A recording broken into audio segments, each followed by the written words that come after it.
Shalom, Pastor, coming back at Truth is Truth. I'm gonna make this quick. Let's see where the spirit takes me. Anyway, there's a documentary getting ready to come out.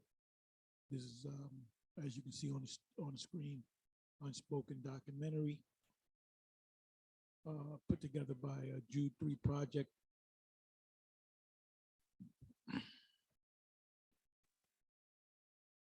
Just reading some of the comments here.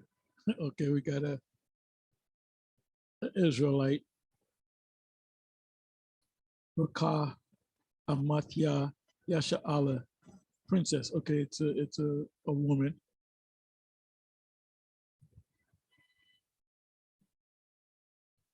Here's another one, Kwam Yasha'ala. Is that the Christian church using intellectual property for the Israelites and our belated brothers' likeness?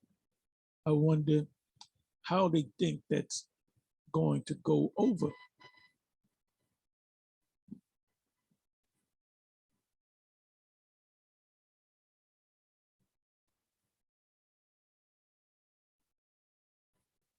Seems like a lot of women that know that the Israelites is on this comment section right here.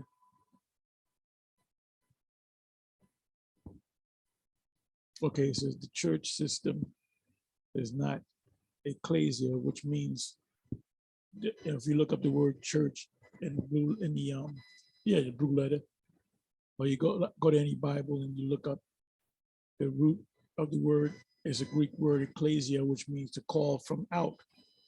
It's like out call. We go out on the streets and we push the word out there and it calls the people in. So that's what it means, the word church. The Bible is not God, perfect, holy word. I'm not even going to read the rest of this. Anyway, the question is Christianity the white man's religion? Yes, this plantation Christianity is. I'm gonna let you listen to a little bit and I'm gonna comment. Like I said, I'm not gonna make this long. I'm not a Christian. If you believe that a spiritual system is something wrong, I'm a Christian. If you believe that I come to college, I'm not gonna lie, like tell people all the time, yeah, I'm not a Christian. If you believe that a spiritual system is on the wrong side of the moral issue, obviously that's not going to move well. So what we're witnessing is a church that is not only in the margins nationally, unfortunately, in some respects, it's being pushed to the margins within its own community.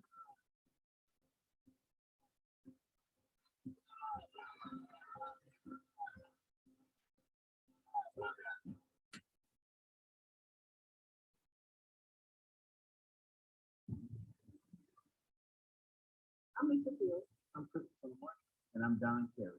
We're the creators of the Unspoken documentary, which is a film that traces the Christian heritage of Africa to dispel the notion of Christianity as white religion. To dispel the notion that Christianity is a white man's religion. The Christianity that you was introduced to in slavery, all of you, I would say, are former slaves, or what I mean by that is your parents before you, your foreparents, your ancestors, they were slaves. That's why you're in this country.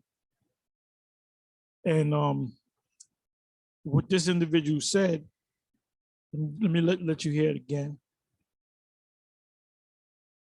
Listen up. Yes, this is a vital notion of Christianity is the Christian heritage of Africa to dispel the notion of Henry.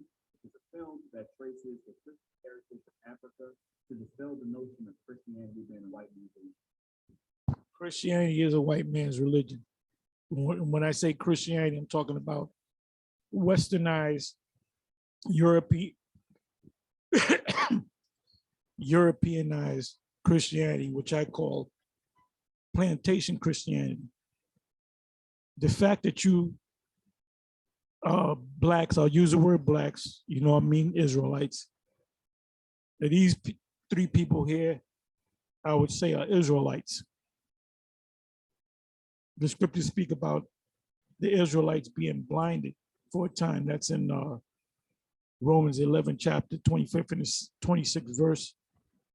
Blindness in part has happened to Israel until the time of the Gentiles come in. The time of the Gentiles coming in is talking about Israelites that think that they're Gentiles, but they're actually Israelites. So they failed to become in until the fullness of the Gentiles become in. And the Most High is not going to wait for you to become in, because he's only gathering the elect and he's destroying the rest of you. He's going to force you, he's going to cause you to take the charagma, and then you're going to die. And then you come back and you know you're an Israelite. He's not going to do what he did when he took Israel in the wilderness, and only 2 people from the Egyptian side, let's say, to the promised land that lived in during that 40-year journey was only 2 people. The rest of them died. The other people that came to the other side were people that were born, whether it be first, second, third generation, came to the new world, let's say, to Palestine, Jerusalem, the land of Israel. So the only 2 that made it from one side before they got into the wilderness to the promised land was Caleb and Joshua. And the scriptures say that they were 2 spies. Joshua represented the tribe of Ephraim, and Caleb represented the tribe of Judah, meaning Caleb was a Judite, an Israelite of the tribe of Judah, not an Edomite. You know, vocab, when we first started going back and forth with vocab in 2016, he had made that statement. I did a video showing him that no, Caleb is actually a Judite.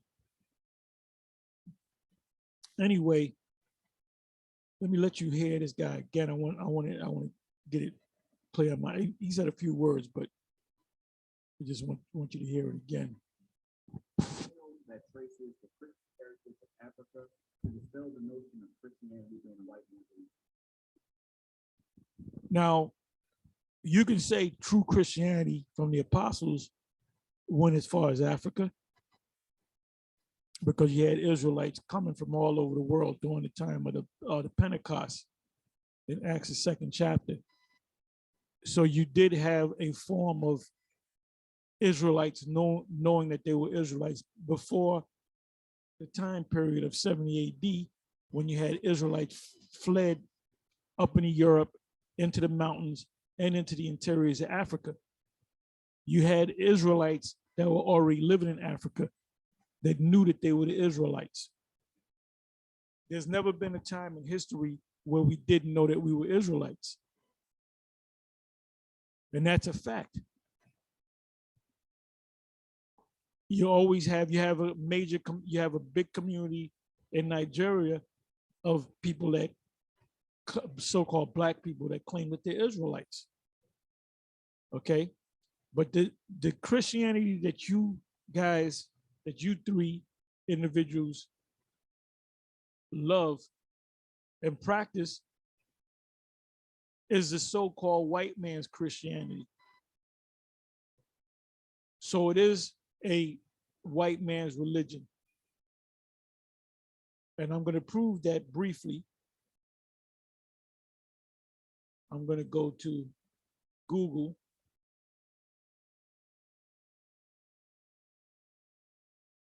And I'll put in Christianity. Christian.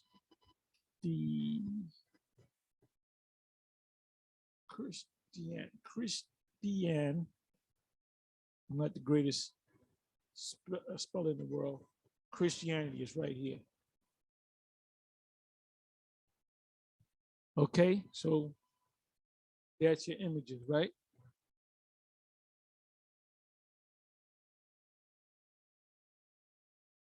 Christianity.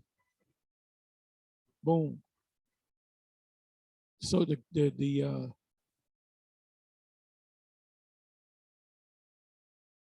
prototypical or the typical Christ, which you can see as a white man, look like a hippie. Here's a different picture. Another so-called white man looking like a hippie on a cross.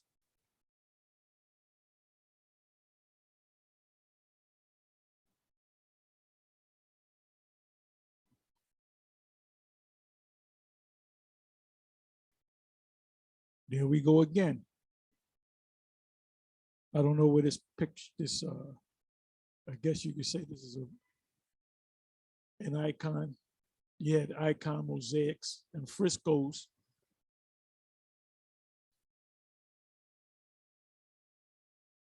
Okay, this is the real Lord, white ties to the Tammy Lau. This is what you call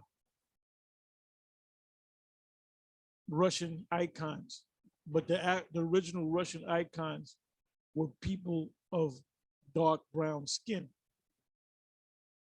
And what they did was they destroyed the images altogether and they put up images of themselves. That's what the Renaissance is all about. So now let me bring this up.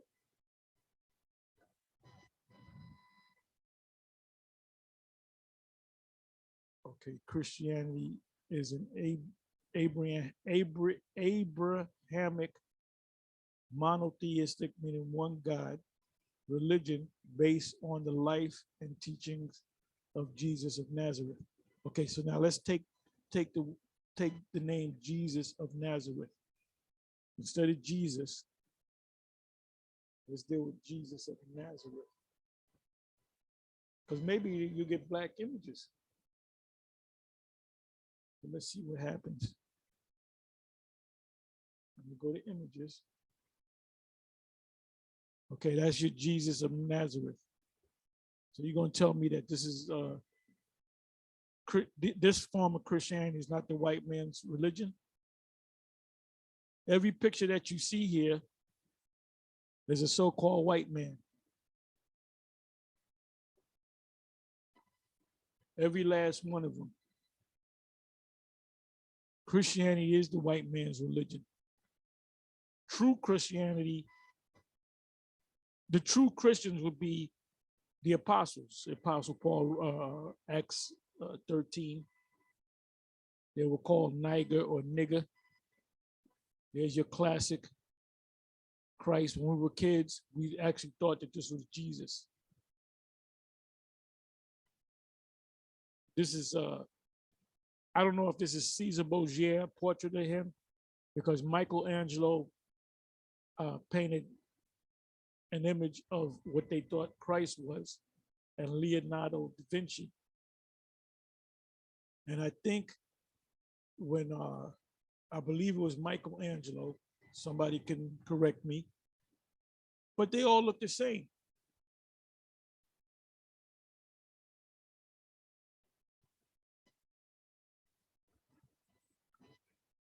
And we all know the scriptures.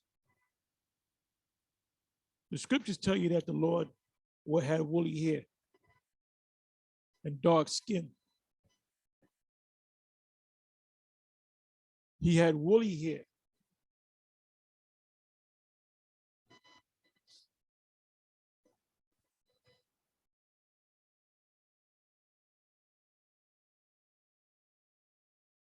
Let me try this.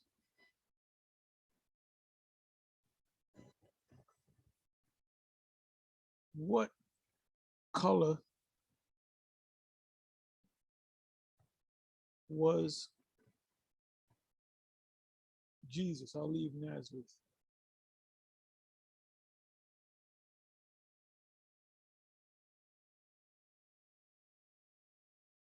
All white people. So they're telling you Jesus of Nazareth, or Jesus was a white man.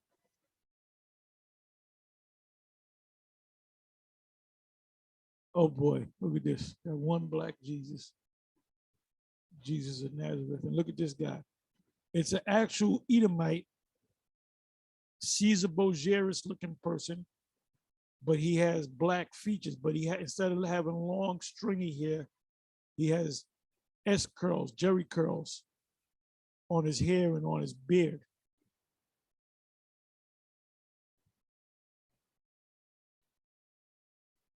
And if you open up a church and white people come into your Edomites come into your church and they see their images, they're not gonna come back to your church no more. They'll be offended.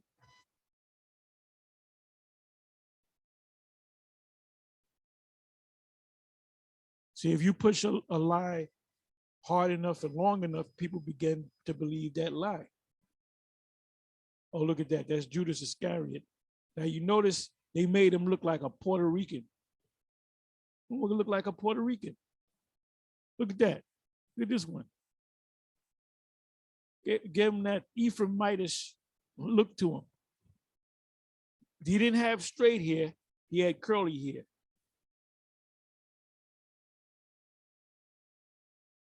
Boy, oh boy.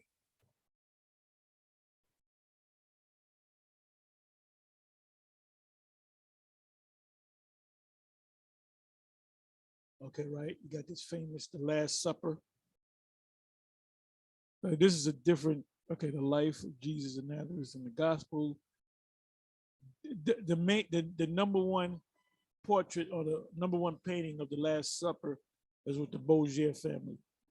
These people don't look like the Borgia family, but they're all white people. They're all white people.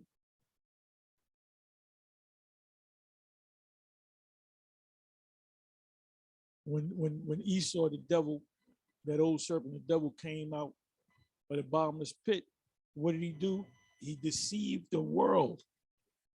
He just said that's his job, is to deceive the world.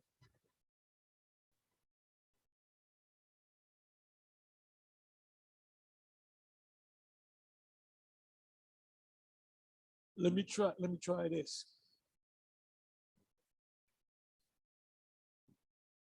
Icons of Jesus of Nazareth. Let me just go with Jesus.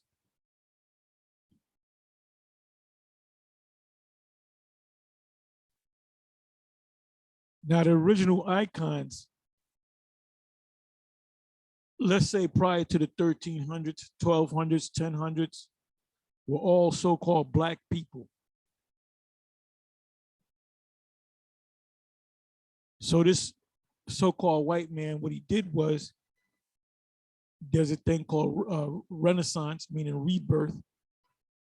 A lot of the images they tore down, or they took the paint, the dark paint off. They used a solution to take the paint off the face and make it look white, change the hair up. That's a term called iconoclasm, the destruction of an icon.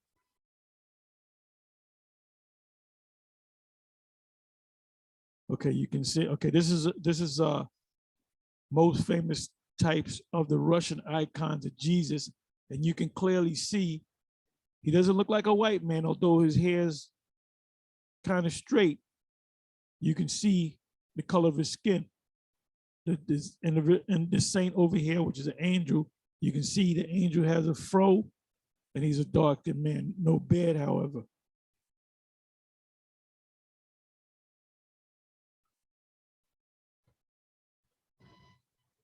Okay, this is another image, and you can kind of see he almost looked like he has dreadlocks, and he's kind of like a light caramel, however you want to say it. Because when Esau went and took over Europe from out of Spain, they had to destroy these images, man, and they had to put images of themselves up.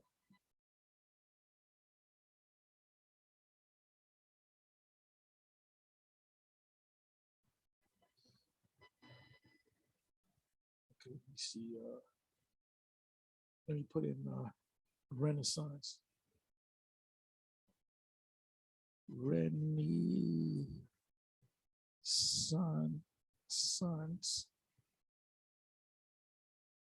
Okay, Renaissance art.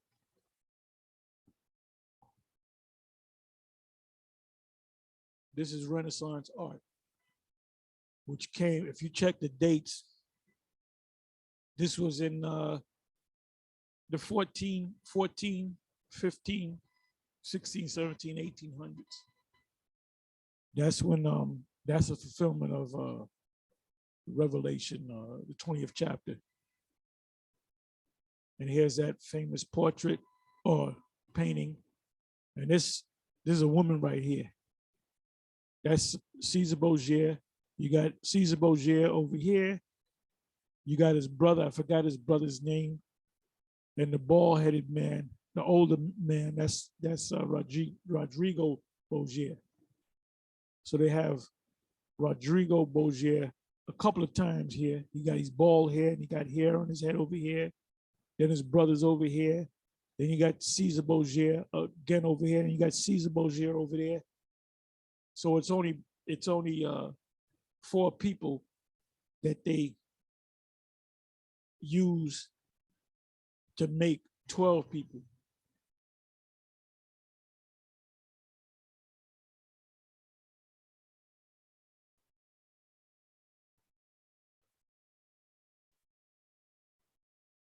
And this Renaissance came from Europe, started in Europe, out of Spain.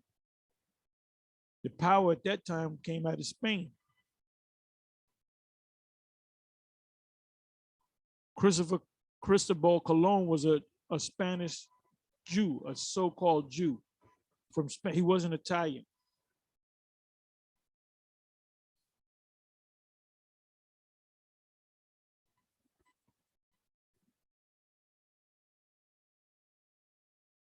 Okay, so let me go to all Renaissance art.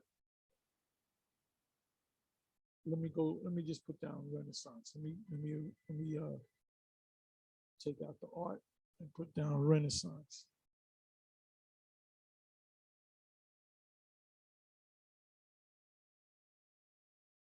Renaissance.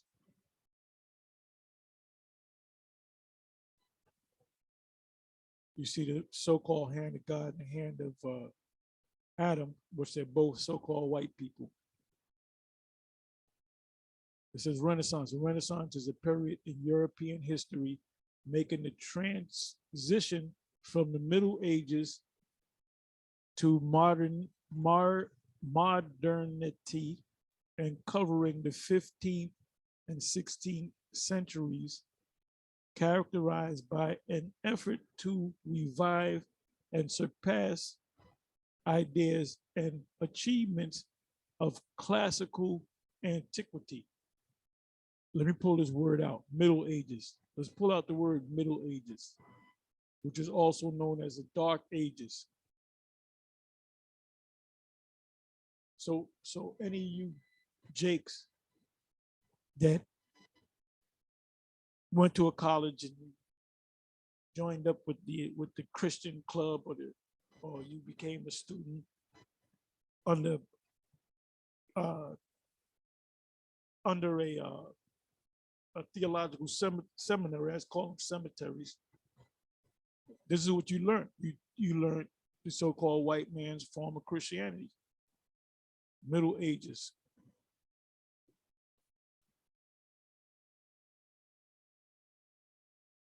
What do they say about the Middle Ages? Middle Ages.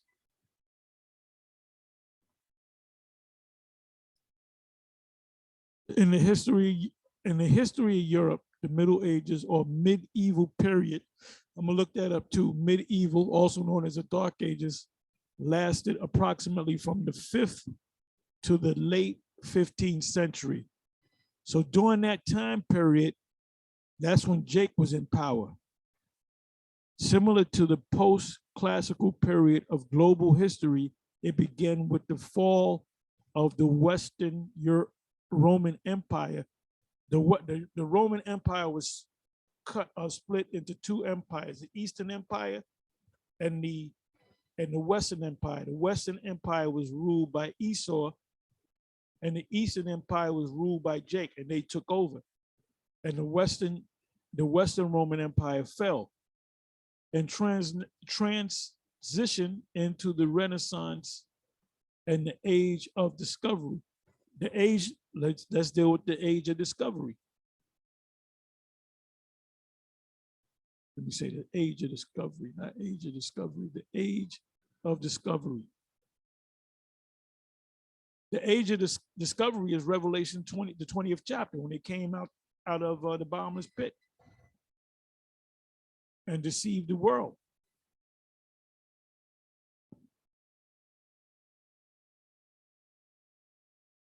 Age of discovery. The age of discovery is an informal and loosely defined term of the early modern period, largely overlapping with the age of sail, approximately from the 15th century to, that was the 1400s. 1,000-year reign was from if you want to put an exact date on it, 325 Anno Domini, the year of our Lord, when Constantine the Great was the chief church father and the emperor. So when did they go down?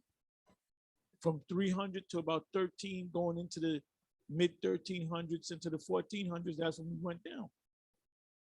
15th century to the 18th century in European history, in which seafaring Europeans explored regions across the globe, most of which were already they're telling the truth.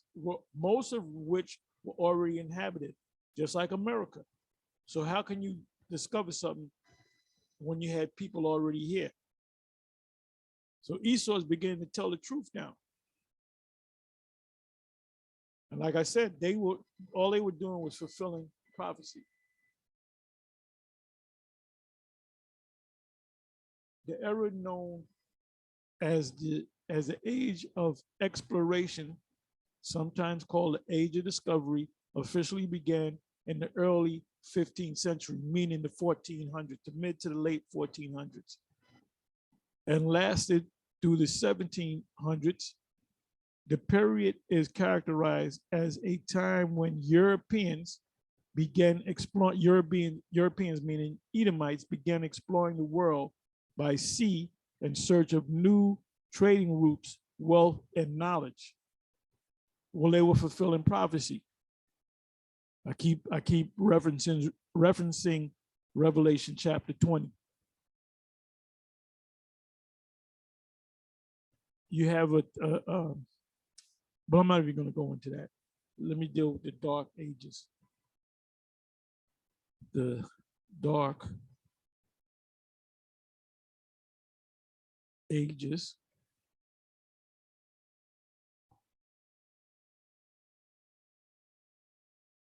I think the term is Pluto's return. I'll see if I'll go into that. I might do it on another video. I'll put in the dark ages, right? Let's see what it says about the dark ages. The dark ages is a term for the early Middle Ages. I said that earlier. Or Middle Ages in Western European after the fall of the Western Europe Roman Empire. Characterized, it is marked by economic, intellectual, and cultural decline. Because who went down? What nation of people declined? Europeans. So who was up in power during that time period, during the time of the dark ages? It was Jake. And dark doesn't necessarily mean they were dark skinned. It said, let me see if there's more.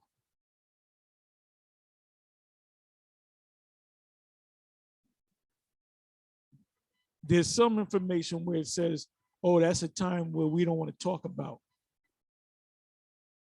Let me see what this says.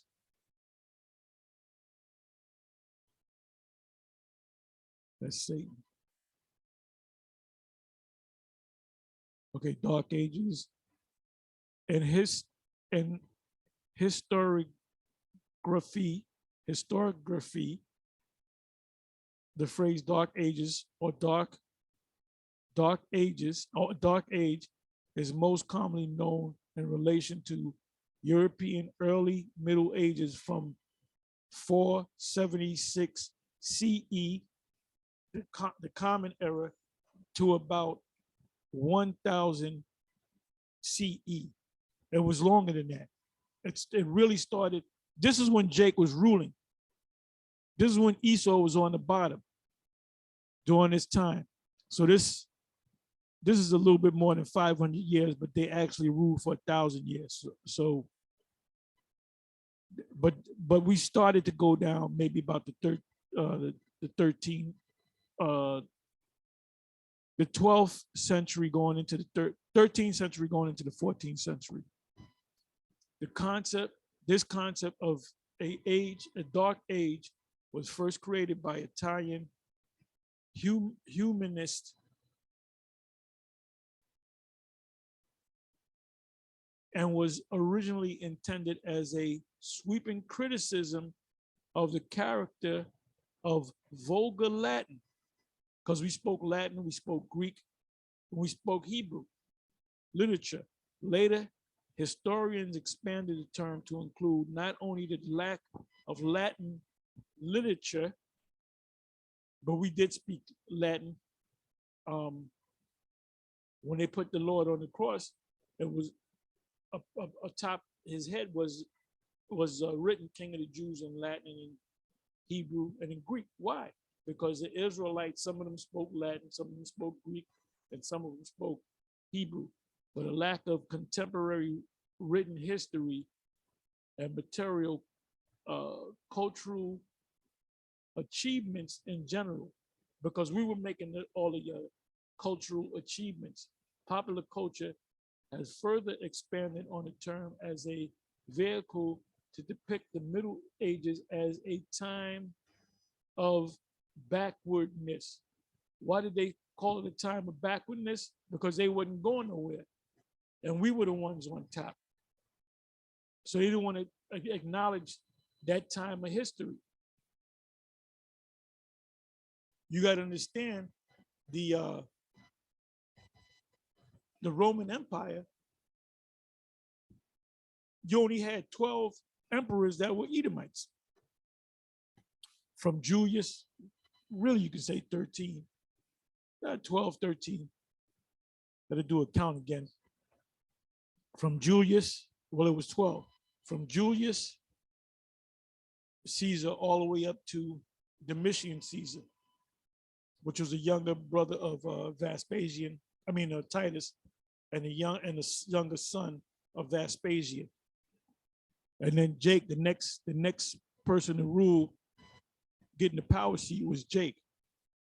What was his name? Nerva. You had a time where you had the 5 good emperors, which were all Jakes, extending its derogatory use and expanding its scope. The rise of archaeology, the study of old, and other specialties in the 20th century has shed much light on the period and offered a more nuanced understanding of its positive developments. Now, if they bring out the whole truth about the Middle Ages, the time period 476 to about 1000 CE, they would have to say, oh, those are Jakes that were ruling. And it wasn't no damn 500 years, it was 1,000 years. From 300 into the late 13, going into the 1400s. In the mid 1400s, that's when we started going down. That's when the Edomites started coming up into power. It says, shed much light on the period and offered a more nuanced understanding of its positive development. Other terms of periodization have come to the fore. Late antiquity, the early Middle Ages, this is when we're ruling, also known as the Dark Ages, and the Great Migrations, depending on which aspect of culture are being emphasized. They're telling you in a roundabout way that they wasn't in power. That's why we ain't gonna speak too much about it. That was a dark time. Yeah, because you was not in power. Most modern historians dismiss the notion that the era was a dark age by pointing out that this idea was based on ignorance of the period combined with popular stereotypes. Let me read that again. That this idea was based on ignorance of the period, not knowing of the period, because you were getting your asses kicked. You was on the bottom. Combined with popular stereotypes. Many previous authors would simply assume that the era was a dismal time of violence and stagnation. Why? Because Jake was ruling. They said, yeah, when them niggas was ruling, they were just killing each other and they were shiftless. That's what they're saying. They're not coming out with it. They're saying they're talking about it in a roundabout way. Jake had power. That's when the Moors were ruling. You had the Moors, you had the Christians, and you had the crypto Jews. And a lot of the Moors were Israelites too. They knew they were all Israelites, but a lot of them knew that they were Israel. They were just being called Moors. Some of them embraced the law, statutes, and commandments of the Most High. Others embraced Islam, because Islam, that was a major religion too. They showed you that in the movie, the Robin Hood movie.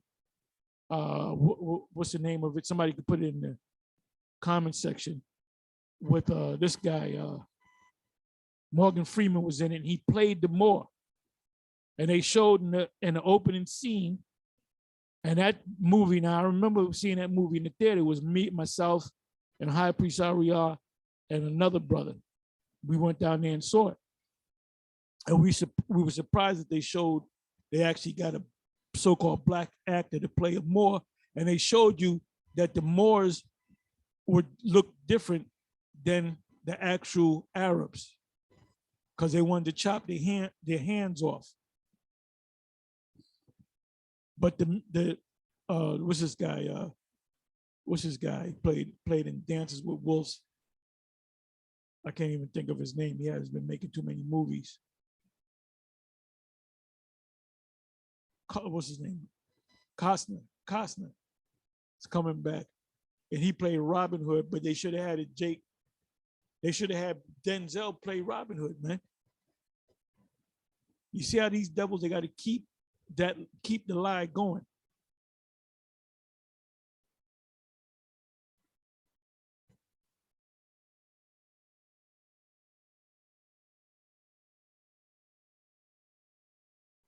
Anyway, this Christianity, let me come back to this video here. Bear with me for a minute. I'll let you hear a little bit more. Well, there's not much really to speak on. Let me see. Okay, let me go to this and then I'm gonna close it.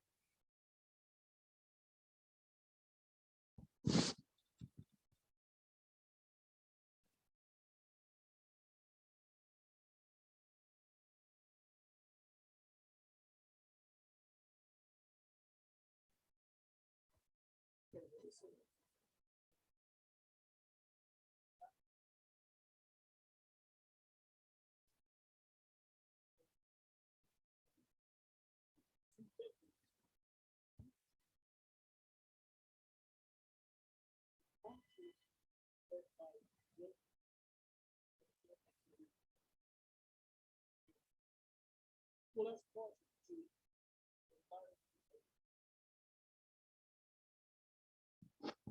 A lot of them are leaving to become Israelites. Let me read that again. I don't know if you heard that.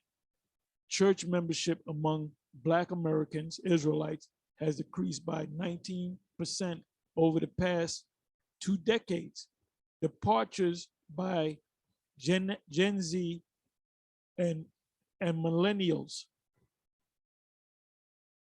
But a lot of them are leaving because they're finding out that they're Israelites.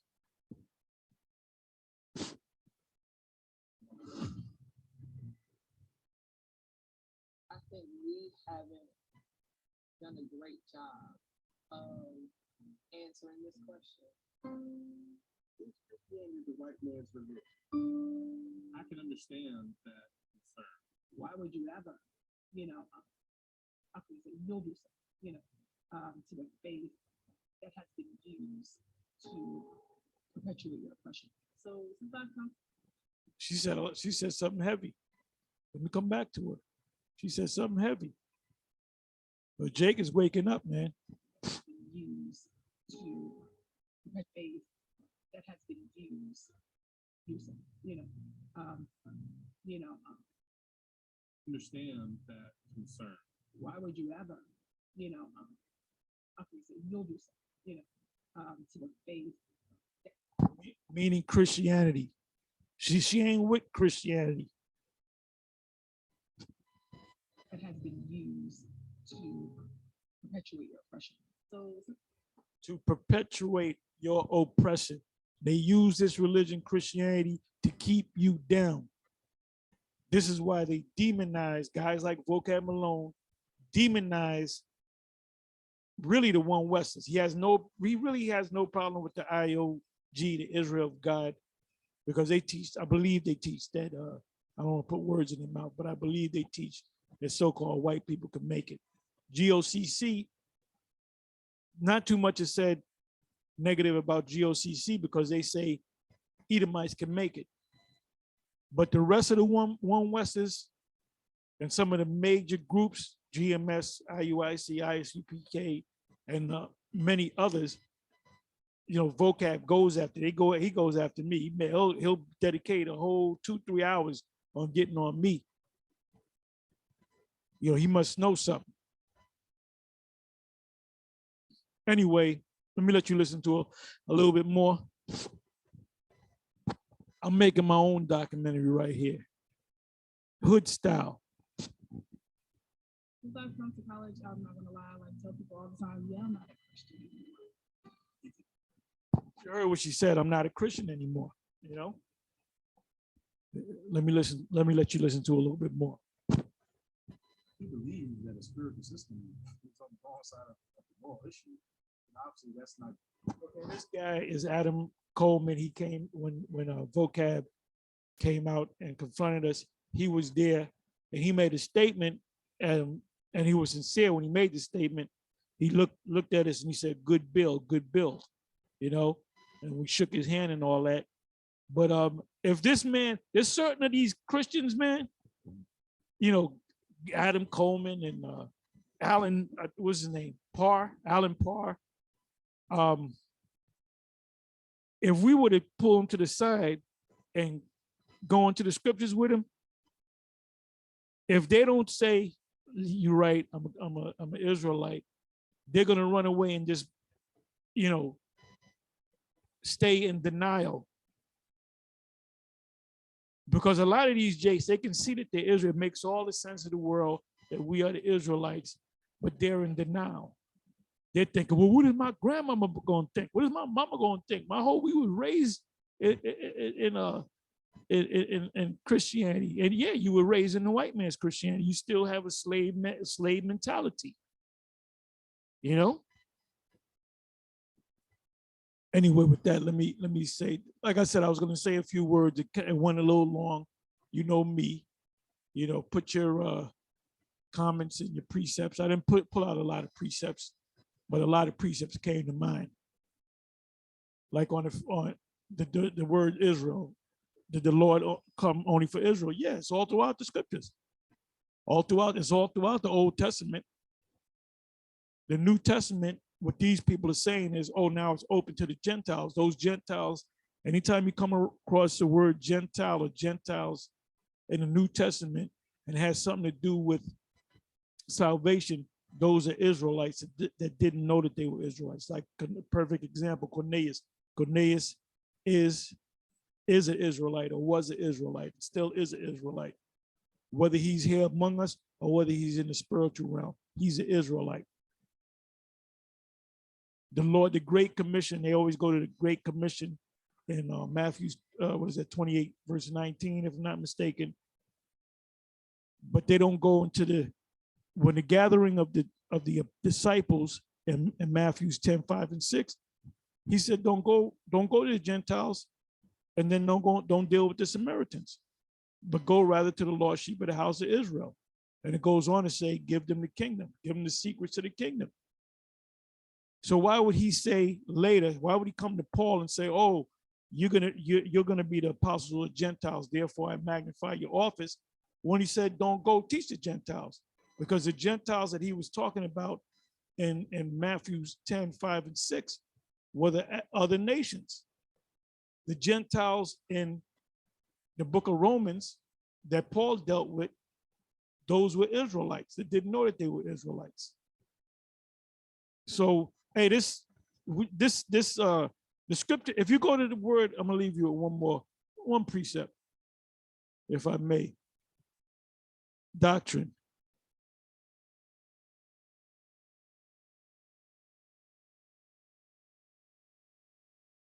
The very first scripture that comes up, Deuteronomy 32:2, my doctrine, the Most High's doctrine, shall drop as the rain, my speech shall distill as the dew, as the small rain upon the tender herb, and as the showers upon the grass.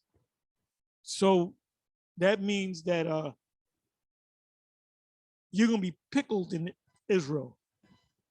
You know, when you pickle something, you put the cucumber into a what do you call it, a brine, and it sucks in the salty brine and whatever herbs, onions, garlic, whatever you use, and it is no longer a cucumber, it's a pickle, and it has taste to it. Because every bite that you taste, you're gonna taste that brine. You're gonna the cucumber has been pickled. All right. So it says here, like the dew. When you get up in the morning, mainly in the country, it hadn't rained, but it looked like it rained on the grass. It didn't. It was dew. It came up from the earth. So this doctrine, which is the truth about being an Israelite, this is a world religion now, man. The whole world, the fulfillment of Matthew 24, when this gospel is preached or published throughout the whole world, and that word there, I thought it was oikomeni, it's actually eon, and eon means a system. Who controls this current system? The so-called Esau, the so-called white boy. So this is a major religion now. Anytime you talk about religion, you got to bring in, as vocab would use the term, Hebrew Israelism. Anyway, with that, I said enough. Put your comments in there. With that, I'm gonna say shalom.